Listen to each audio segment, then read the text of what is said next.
There's so much at stake, ladies and gentlemen. I've talked about pension reform. I'm probably one of the few elected officials talking about this openly. In fact, I know that the Teamsters Union has already attacked me as a pariah fighting to remove pensions. I don't want to remove anybody's pensions. What I want to do is tell the truth. That's what I want to do. I don't have the authority to modify pensions. That's the responsibility of local government agencies. But as treasurer and as a board member with CalPERS and CalSTRS and some of the other pension funds, I have the authority to tell the truth about the proper valuation of this unfunded liability, which according to Stanford University economists now stands at a staggering $1 trillion. This is the difference between the future stream of obligations, promises that we have made, and the present value of the assets. That gap is a staggering $1 trillion. This is according to the Stanford University Economics Research Institute.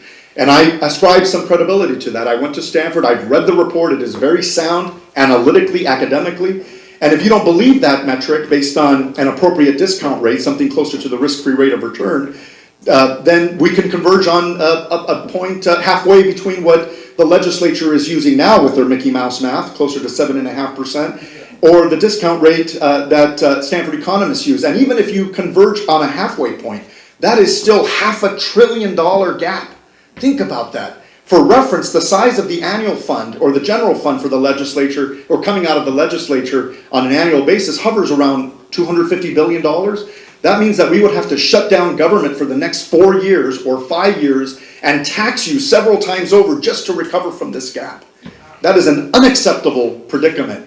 And my goal is to tell the truth. Once we tell the truth, then we can have a conversation about how we remediate this unsustainable proposition.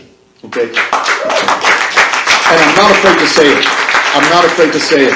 We've got a lot of other issues. Our credit rating stands near the bottom. Only 6 states are worse than us. We're at AA negative according to Standard & Poor's.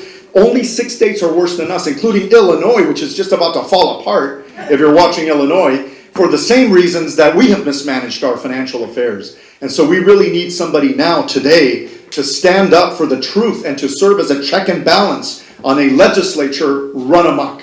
So ladies and gentlemen, I present to you my background, my profile for your consideration for state treasurer. And